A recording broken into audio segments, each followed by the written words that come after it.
If you would like to earn CPE credit for listening to the show, visit earmarkcpe.com/FPA. Download the app, take a short quiz, and get your CPE certificate. If you would like to earn continuing education credit for your FP&A certification from the Association of Finance Professionals for listening to the show, go to the show notes for details on how to earn the credit. Finally, if you enjoy listening to FP&A Today, please go to your podcast platform of choice, click the subscribe button, and leave a rating and review of the show. And now, on to the show. From Data Rails, this is FP&A Today. Hello, everyone. Welcome to FP&A Today. I am your host, Paul Barnhurst, aka the FP&A Guy, and you are listening to FP&A Today. FP&A Today is brought to you by Data Rails, financial planning and analysis platform for Excel users. Every week, we welcome a leader from the world of financial planning and analysis and discuss some of the biggest stories and challenges in the world of FP&A. We'll provide you with actionable advice about financial planning and analysis. This is going to be your go-to resource for everything FP&A. I'm thrilled to welcome today's guest on the show, Wassia Kamon. Wassia, welcome to the show. Thanks, Paul. Happy to be here. Yeah, super excited to have you. So let me give a little bit of Wassia's background, and then I'll give her an opportunity to share a little bit more about herself. She comes to us from the Atlanta, Georgia area. She recently started a new job working as vice president and controller at a low-income investment fund. She has her bachelor's degree in accounting and then went on to earn her MBA. She's very active in the accounting and finance community, serving as a member of IMA and AICPA. And then also in her spare time, she's a board member for a nonprofit called Hope. So Wassia, welcome to the show. Could you start by just maybe telling us a little bit about your background and how you ended up where you're at today? Sure. Thanks, Paul. Super excited to be here. And as I started is first, I didn't want to be an accountant. I wanted to be a statistician. And after taking my first course in college, I was like, okay, statistics is not for me.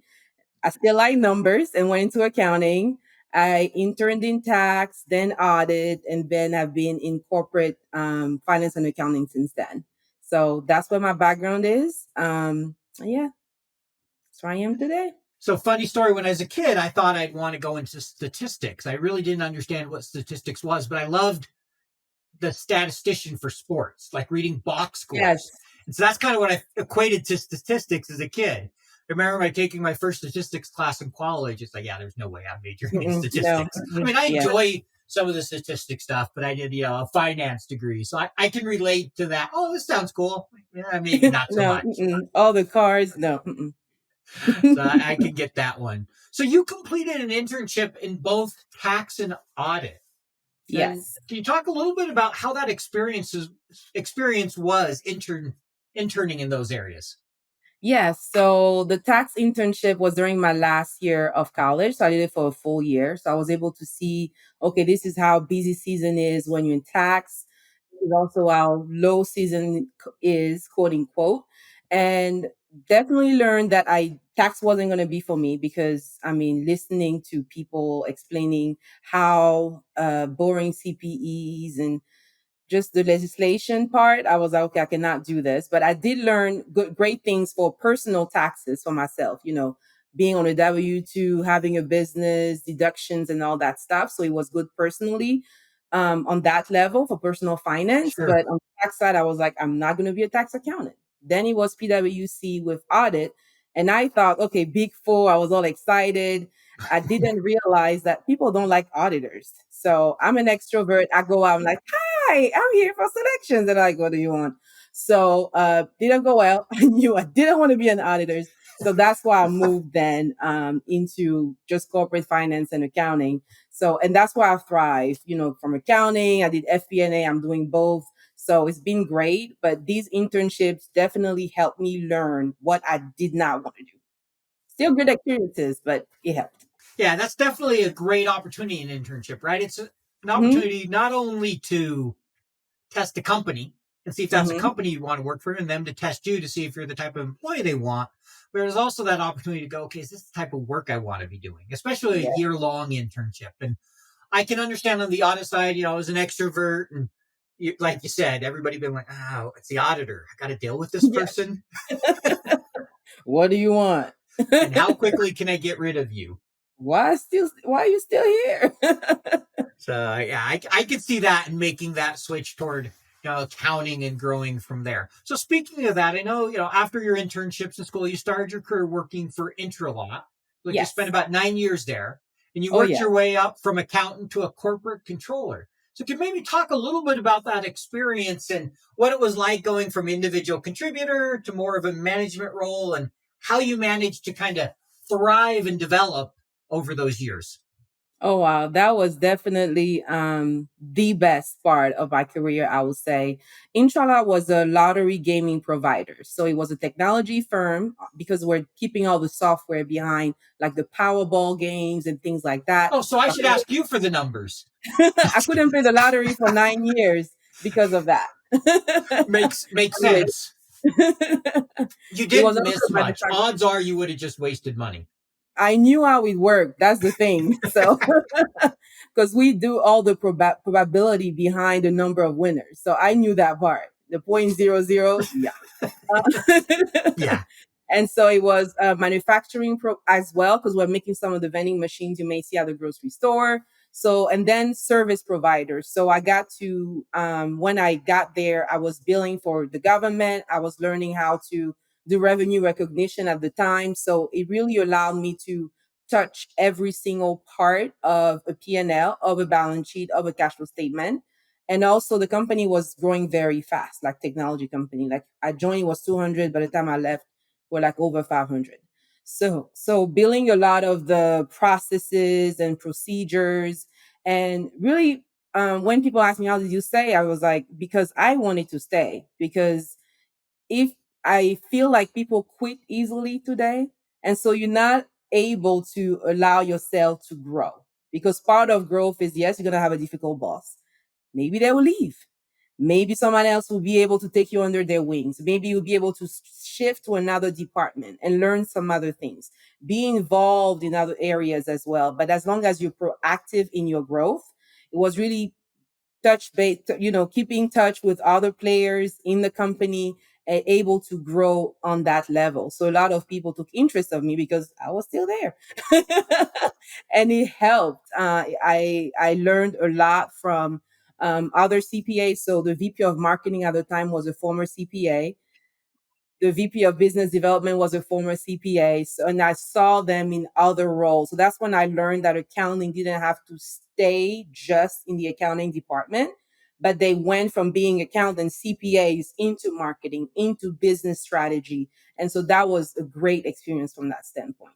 Yeah, something I've always said, and I'm not a CPA. I didn't start an accounting background. I started in contracts and then did finance. But one of the things I always say is if you get the opportunity to do a rotation outside finance, there's a Mm-hmm. lot of benefit that comes from learning the business and being in the business. I Yes. started in the business and switched to FP&A, and it was extremely valuable for me. So I'm a big believer that there's a lot of benefit in seeing both sides of it. You're a better professional. Like, if I went into FP&A again tomorrow, a corporate job, I know I'd be better for the experience of the last year, seeing the Oh, yeah. sales, doing the marketing, doing the, operations and scaling my own business. So I think Yes. that's great that you were able to see that early on, because I don't think a lot of people always realize that. If like, okay, if I go in accounting, I'm going to retire in accounting. Yes. Yes. It was great. Good. I appreciate that. The other thing I really like that you said is challenge yourself and not Yes. quit. That's something we're trying to teach my daughter is, okay, you can't just come and out here laughing because you probably can relate a little bit. Yes. Yes, you've tried for 5 seconds. You don't need to come ask us to answer it yet. You need to Yes. challenge yourself for a few minutes. Keep trying. No, I'm not going to Yes. go find the remote until you actually look for it, or whatever it might Yes. be. And I think that's something we need as a society. It's not to say you stay in a bad environment or that people don't quit, but I think there's a challenge if you run at the first sign of a Yes. problem every time. Yes, agreed. I think it's a lot of resilience, and I think society is moving more toward I want it now, I want it quick. If I don't like it, okay, I'm leaving now. But we don't take the time to. I love gardening, to actually sow your seed and go through the whole process to see the project that you have flourish and see that, yes, I implemented this process in June. It took 2 years, but now here are the results. But if you just, you're not there after 3 months, how are you able to demonstrate this kind of results?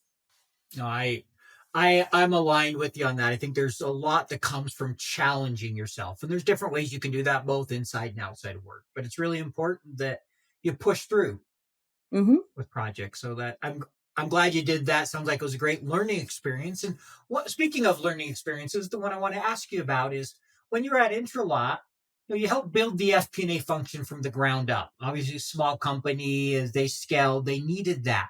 Talk a little bit about that experience. What was it like going from being the accounting person to all of a sudden doing the FP&A, and how did you go about that process? So I had a CFO that was very helpful in the process. So she already knew, what an FP&A function was, and I did not. So she had to explain to me, okay, when you give the numbers, what do we do with them next? And so trying to better understand, okay, how do we move from, okay, we have X amount of dollars that came through expenses or from revenues. How do we present it for decision making? And so at budget, I would just put, okay, these are the spreadsheets for the budget. So I took basically what was there the prior year and I tried to reproduce. And then she was like, okay, how is he helpful? I'm like, I don't know. So it was a process and a mindset. It's really a change in mindset more than anything else, going from accounting to FP&A. Because I understand the numbers. I know exactly which vendors, like what the lines are made up. But how do we bridge that to business strategy and looking forward to what are we going to see? So at first I found that projecting for expenses to me was easy because I saw the bills, right?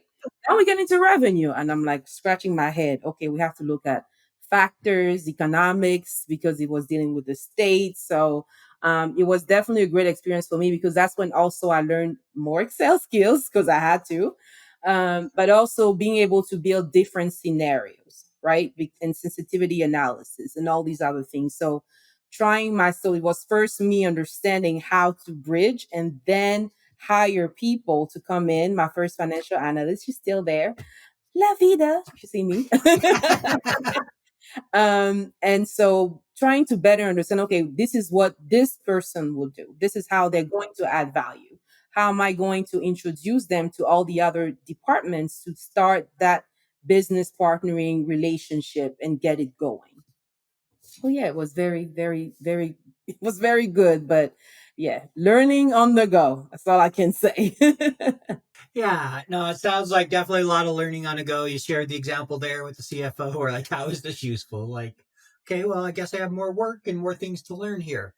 Speaking kind of that, learning process, what advice would you offer to somebody who wants to make that switch? They've done accounting, they've done that learning, and they want to make the switch to FP&A. Any advice you'd offer them? Oh gosh, a lot. My first one is always to connect with people that are in those positions you want. Okay, so if you want to be a finance director, there's LinkedIn, which is great. But whether it's association events, conferences, things like that, connect with people that are in that environment, that are in that business, and start understanding what is the work like, what does it mean to be in FP&A? So understanding from that perspective, I think helps. Plus, you get connections that can help you get a job. That's the other thing too in networking. Two, definitely look into having a mentor if you can or a sponsor and start where you are. Okay, because I started FP&A. I didn't go to another job to start FP&A. I started where I was. So if there is an FP&A department in your current company, try to connect with them so you can start where you are and you'll be able to bridge the knowledge you already have in accounting with the finance. So definitely look for opportunities where you are. So if you're an accountant and you are dealing with fixed assets, for example, or prepaids, what kind of analysis can you do where you are now that can help decision makers dealing better with the kind of numbers you see? So really start where you are is will be my third advice. So look for somebody in those desired role, find a mentor sponsor, and start where you are. But sometimes we think we have to have a certification or certain job or a certain company to actually move into FP&A, when really you can start where you are, especially if you're in accounting. I love that as starting where you are, and I love the idea of network, find a mentor, and start with the company you're at. Find Yeah. ways, and one of my favorite examples of that, I think it was episode 5. We had Cameron Janke on, and he talked about how their company didn't have FP&A, and he just out of curiosity started, kind of tearing apart the P&L and figuring out what the forward looking looked like. He was doing a lot of some of the SEC stuff at the time, but he's gone public, I believe, are getting ready to. And what happened is people from accounting started referring people to the business to him to ask questions. Like, oh, Cameron would know that. And before you know it, he was there. He built their FP&A function. My son was, VP of FP&A and grew his career. And it was from initiative and wanting to know that it happened. And Yes. so I think that that's a great point there. There's often more opportunity than you realize right where you're at. And it's Yes. figuring Agree. out how do you take advantage of it. Great point there. So I know during your career, it sounds like, you've had a few different leadership roles. You've had the opportunity to oversee, different functions, accounting, APAR, FP&A, kind of all the back office, as well as FP&A of, the accounting. Can you maybe talk a little bit about just your leadership style and working with these different groups and how you go about managing the teams? Um, Two things, transparency and positivity. So I like transparency. With me, honesty is the best policy. So I like to leave collaborative style. I like to include people. There's also a time to be directive when that needs come. But definitely making sure that I'm transparent, and because I want the team to be transparent. I don't like the defeated mentality of, oh, we cannot do this, no, we can't, no. Not accepting new technology, because that's a mindset I think as a profession we need to evolve from, is embracing technology, embracing the fact that we have to be more involved with the business, that they have to understand what's going on with us. So definitely from that perspective. And with me, personal development is big. Okay. I want to make sure the people that work with me are able to do their best. And I've coached and mentored, I've kept in touch with so many. One recently actually got a CPA license. She was my former accounting manager. So I coached her through the whole process. Okay, this is how you need to study. This is what books you need to read. And so to see her now, director of accounting, is like such a joy for me. But it's understanding that beyond even the current duties of your team, that it can grow, not just within the organization, but just grow as human beings. I, I love how you said, grow as human beings beyond the organization. Because, right, we're managing people first, not Yes. roles, not jobs. Yes, those are all important. And of course, you have to take care of them. But people want to feel respected. They Yes. love when somebody's positive and when it's sincere positivity, right? There's times when it's positive, kind of that fake. And I really Yeah. like, two other things you said in there that really resonate with me is one, that kind of no attitude. Like Yeah. sometimes finance has the reputation, I've heard it, referred to as CF no, right? Instead Yes. of CFO. No, you can't spend that money. No, Yeah. you can't do this. So, And yeah. and we have times we have to say no. But you should also always follow that up with a why and an explanation. There needs to be Agree. that open dialogue. Just because we can't do something doesn't mean there isn't another solution we can come to where the Yeah. positivity comes in. And the second thing I really appreciated that you said is technology. Because I've done a number of surveys on LinkedIn, and most people say the reason they can't meet the business's needs is almost always technology. And I'm Yes. like, but how many of you don't even use a tenth of what you could do in Excel? Not even talking about new tools. And yes, we often need better technology, but I always like to think of it as more, transformation is more about a mindset than Yes. what tools you're using. Not that you don't need good tools. I mean, obviously, I talk about tools all the time, but you need a growth mindset.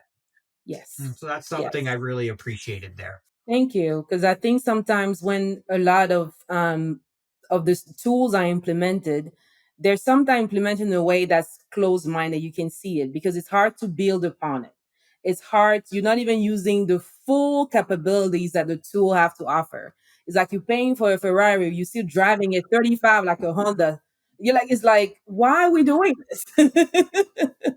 Yes, I've seen one where we were driving it like a Yugo, and they built it under the assumption that we should trust none of our employees. Wow. Someone told me that once, the person who was in charge of it at the time, they were no longer, they left the company pretty shortly after I got there. But, Wow. and I was just like there were just things we were doing that were taking hours that I knew the tool could do in like 2 minutes. And it took forever for them to get it open it up. And I'm like, why? Like, this makes no sense. You're making our job harder for no good reason. Yes.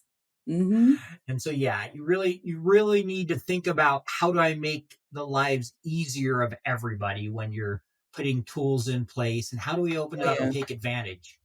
And then also, what do you really need? How often do we need a Ferrari? Not very often. I'm sure plenty of us would like one. I mean, I'll take one if someone wants to give me one, but I don't need one. Yep. So, all righty. So when it comes to getting the most, you've talked a little bit about your leadership style, but as far as getting the most out of a team, really helping someone achieve their best, are there any secrets or tips you'd offer there to really help someone to, excel? I think it starts with care, genuine care. I've seen people step up and do things just because they knew I cared about them. Sometimes we use those words like, okay, I love you, for example, and you're like, oh, okay, right. Forgot your birthday. Is that really true? So I think it's not just in the words. You have to walk your talk. You have to, because people will see through it. We all adults. There's no kids. Like we have lives outside of work. So I think making sure that you actually care for your employees will make a big difference, I should say. So for me, start with caring. Once your team knows that you care, the way you approach project to them will be different. For example, I have a team member who said, I want to become a controller one day. Like, that's what I want to do. Knowing that, I will make sure that the project I assigned to her will help her get to that level, have that experience. So now I'm aligning a department goal with her personal goal. Then she's going to be more motivated, because it's not just, busy, to keep herself busy, but it's something that's aligned with a personal goal and the goal of the department. So she's going to be more engaged. I don't have to come up with, other tools or tricks or things like that. It's just the simple alignment between her personal goals and the department goals is really what's going to take her performance to the next level. Then you do it with the other team members, and so on and so forth. Them understanding, okay, leadership is about collaboration. So I would like you to lead this project with this team, and it will help you sharpen your skills and also help the department once we reach XYZ. So kind of aligning those two, to me, is very important. I really like what you said there, because so often managers look at kind of that development, annual reviews, periodic meetings as just a headache they have to do. I've been guilty of it, where there's times, all right, I got to come up with some kind of something to put in this. But really, if you find out what they want to accomplish and you help make that part of the process, it becomes much more valuable to them, because they're achieving their goal and you're achieving the company's goal if you're able to align those correctly. So I think there's a lot of value in what you said there, and really, obviously making sure they know you care, but helping them accomplish their goals in any way you can. Yes. So I like that. Makes a lot of sense. Thank you. So next question here, as a finance leader, obviously one of the most important things we have to have is good and great relationships with the business. Mm-hmm. How do you go about building a relationship with the business? What have you found, helps you develop a good relationship so you can be that business partner, not just the person who sits in a spreadsheet all day? As much fun as they are. Yes. So back when it wasn't remote, for me, it was going for lunch or having lunch with somebody. But now that Sometimes you're a social butterfly. You're not an extrovert, are you? I think I've been dealing with being shy for so long. So yeah. Yeah, that strikes me as you, shy. Yes. So for me, it was going out for lunch, sitting in the cafeteria and going over, oh, what's your day like? I was doing those things. I didn't know what business partnering was. So mind you, I was still in my accounting mode, but I didn't know that I was building my business partnering skills by just liking to go to the Chinese buffet with people. So that was kind of the early stages of building relationship. To me, it start with, again, where you are, and know that it's an exchange. It's a two-way street, right? Because I think sometimes we go at one way, like I want this from you, and we don't realize that, okay, what are they getting? Okay, so me understanding your budget, how you work better, we're going to get to a better budget. So making sure that you share also the context, and whenever they're talking, understanding their language, like the actual words they use, because sometimes we say revenue, they say sales, like we say customers, they say client. Like you have to speak the same language, understand the obstacles, and that's when you start really so now, like, okay, you understand what I'm saying, and we're going somewhere, we are building something here, for the business. And I think that's what has helped me, is having those conversations early on before budget times. Okay. I don't like sending meeting requests. Okay. Budget starts in September. I send it like August 15 to talk to the business partner. No, it has to be an ongoing relationship throughout the year. So you don't, come out, okay, the budget season is over. There they are again. You know what it is like. 13 different spreadsheets emailed out to 23 different budget holders. Multiple iterations, version control, errors, back and forth updates. You never really feel in control of the consolidation and collection process. Yep, I've been there. Stop, breathe. DataRels is the financial planning and analysis platform for Excel users. DataRels takes data from all your company's disparate sources. No organization is too complex, consolidating everything into one place, secured in the cloud. Now all your data finally talking to each other. Everything is automated back into your report in Excel. Cash flow, FX conversion, intercompany transactions, now automated and up to date. Drill down and variance analysis in seconds. Don't replace Excel, embrace Excel. Turn your Excel into a lean, mean FP&A machine. Find out more at www.datarels.com. Yeah, so you're not, okay, it's September, here comes finance. All right, let's see how quickly we can get rid of them. Yeah, here's the numbers you want. Okay, we'll see you next September. Yes. Obviously, that doesn't help anyone. There are a couple things you said there that I like. One, making sure it's a fair exchange, or it's a two-way exchange. Not necessarily fair, but that you're giving them value, not just taking from them. And I think that's so critical. And with that, I really liked how you said, make sure you're speaking the same language. When they say sales, they mean sales. When you say revenue, they often think you mean sales, right? Because there's a difference, especially in some businesses. Sales can be very different from revenue. In some, they're virtually the same. And so it's, making sure they understand how that impacts things, how the business thinks about it, and how do you bridge that gap so you can speak in their language? Yes. And so they get why it's important for them to understand some of those financial concepts, and also for you to understand, where they're coming from. Because I've definitely had those where, you mean to tell me I got all this revenue, it's not going to help us this year? Well, there's sales, and unfortunately, no, and here's why. Like, well, why did you guys told me to? Well, we did, but the way you structured this doesn't work, and here's why, or whatever the situation might be, but those type of things. So those are a couple things I really, that stuck out to me that you said there. And then the last one is just making sure it's a year round, that you're always working with them, that you're really a partner. The way I look at it, when I know somebody's really succeed that you're really a finance business partner is when that leader doesn't want to make any big decision without discussing it with finance. Yes. Yes. That's a big one. Yes, for sure. That's how you know that. Or when they say, oh, make sure so and so is CC'd on the email in case, they may have something to say or what do they think. Let's run it by finance. It's real. That's really when you know that the relationship is working, where they want to include you. Exactly. Versus, can we get this done without talking to finance? How do we do an end run? The threshold. Yeah, I could tell some stories about the threshold. We all could, I'm sure. But Yes.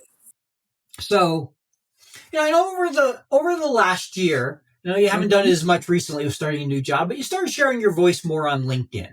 Maybe Mm-hmm. could you share what prompted you to start doing that, and what have you learned from the experience? Oh wow, so much. So I started out so I took a personal branding course. I think August of 2020 during the pandemic, we're home, have time. So I took this course and we're talking about yes, you have to build your personal brand and so on and so forth. That was 2020. I didn't start posting in 2021, and that was because I needed to feel I didn't know how to be confident sharing my voice. And then what's kind of pushed me is through my feed I didn't see enough women or people of color. I was like, okay, there's nobody that look like me that's talking about finance. I know there's a lot of me in finance, so maybe I'll talk to these people. And I decided to post from the perspective of the mentor I wish I had. Remember how I said a lot of things I learned as I went? And so I started posting the things that I wish somebody told me, because I had to do a lot of research or learn the hard way. That's what prompted my post about the top accounting and finance certifications, because I was clueless what I need to do. So somebody said to me, I was early 20s, do your CPA, bam, Wassia is doing a CPA. Do your CMA, bang, Wassia is doing that. Because I didn't really have the framework. I was like, okay, let me try. Why not? And so it's really from that perspective, especially around soft skills, because a lot of people said, like, I have bosses who told me, I know you can do the work, but I hire you for your communication skills. So it wasn't Excel. It wasn't that I could do this function or whatever. It's how I was able to bring people together to get things done. So trying to share those type of things of, I know you spending a lot of time on this or that, but realize that business acumen, there's other skills beyond the traditional technical skills that you need if you want to attain certain roles in organizations. So it's really from that perspective that I started posting. And I learned so much in the process. I learned and I met so many great people like you, Nicola, who speaks French, and I speak French with him. So it's pretty cool. Sometimes we exchange messages in the chat in French, and then we go start commenting in English to the world. So it's just getting to know people from around the world. I've learned so much. You helped me a lot understanding how LinkedIn works and things like that. So it's been a great side project for me. A lot of people ask me, what are you selling? What are you doing? I'm like, I'm just hanging out, like literally just hanging out here. So it's been a great experience. No, that's wonderful. I know we've talked a few times before, and that's how you ended up being on the podcast. We've collaborated, and it's been fun to see. I love seeing new people come in and share, and that's fun. That I get like Nicola, I get talking French with him and different things. I love that it shrinks the world, right? 50 years ago, you couldn't just easily ask a question of someone pretty much anywhere in the world, and now you really can. It's so Yes. much easier to go, oh, hey, how are you dealing with this problem? Or what Uh-huh. do you think about that? I Uh-huh. think that's one of the biggest challenges I've heard many people face in FP&A.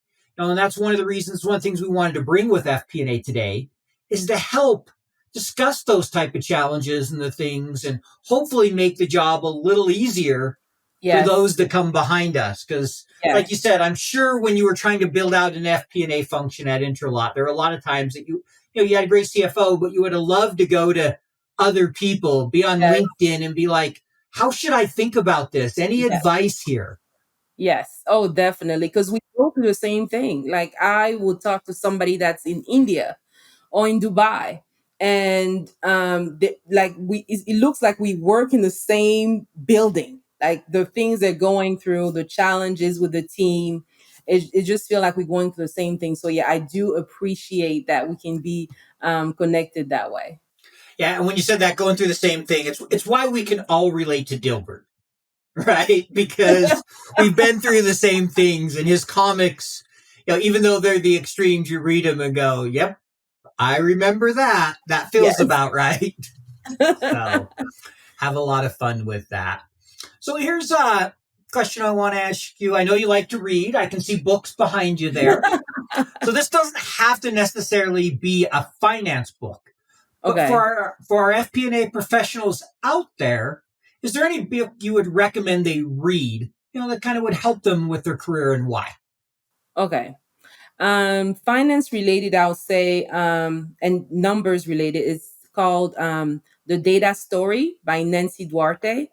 And she Great basically, book. She has great stuff. I haven't read that book, but I've read some of her stuff. She's great. yes, and how she explained how technical people can kind of bring their message down, or bring it differently to non-technical people, and how they can make their presentations more effective. So it's my number one when it comes to storytelling, because I think it's very important for us finance and accounting today. Um, can't say enough about data stories. So great book, great book. I'm glad you know the work of Nancy as well. I'll say on the leadership side, I'm more into like Unstuck and Unstoppable for women in leadership, because we do face different things than males in leadership. So I really love that book by Janine Brown, Unstuck and Unstoppable. Leadership in general, I like the five dysfunctions of a team. So, especially for those going from individual contributor to now managers, understanding what it takes. Because you go from individual contributor to manager, then to director, where you manage managers that have individual contributors. So that's definitely a great book. One that I'm reading too. So that's book number four. It's the first 90 days. I love it. Like this is my second time going through it, but I think it takes you back to what it takes to start in a new role. How do you learn? How do you establish yourself and building that foundation? And that's something I recommend to anyone in any type of transition, really, whether it's within the same company or from one level to the next. Is definitely some great things to keep in mind. Thank you. Yeah, and I've heard of a few of those the first 90 days. But there's something you said, and I didn't have this in my list of questions, but I'm hoping you'll be okay with this. I Uh-huh. know as a woman and a woman of color in leadership, you're a minority, right? It's not the Yes. majority in the business world. Yes. Can you maybe share how that's been and how, what can society do better to help people that sometimes, feel like this they may be in a minority or not feel as comfortable in situations. 'Cause I know you and I have talked a little bit about Yes. that and some of those Yes. challenges.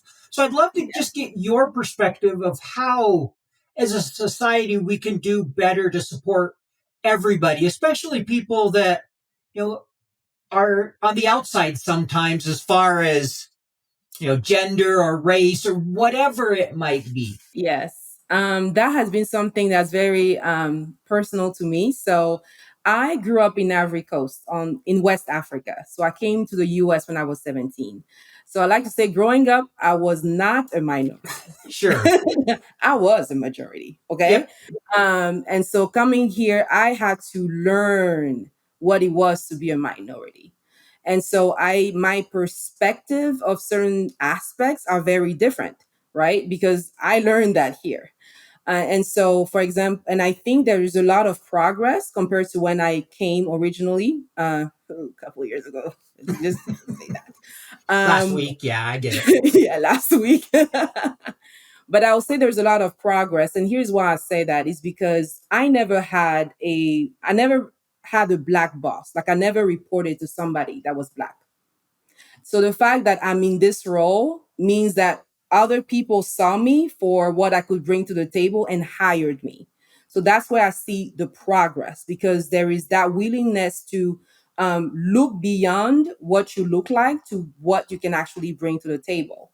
And like we spoke before, it takes time. So me being in my role and have been in two different VP roles, no, tells me that there is progress, but it takes time, right?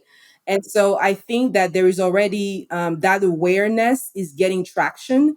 Yes, we're not seeing the numbers yet, because I think there's only 3% of people that are 3% of CPAs are Black in the US. So I know the numbers are not there yet, but I think that there is progress that should be celebrated. And I think for the great bosses that took a chance of me on me, right?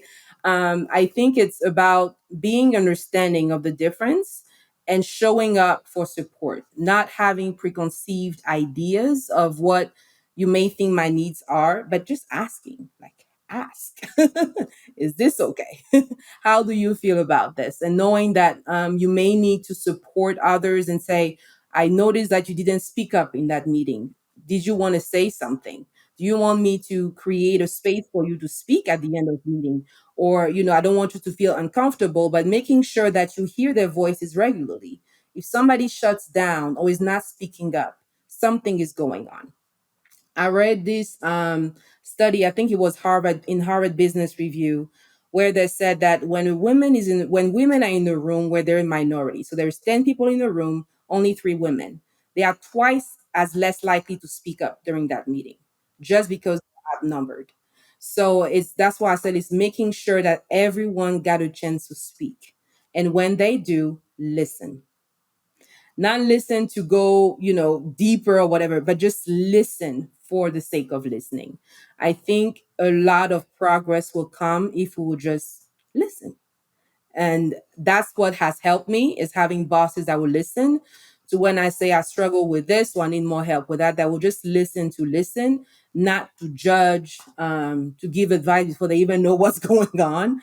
But just listening, I think is very important.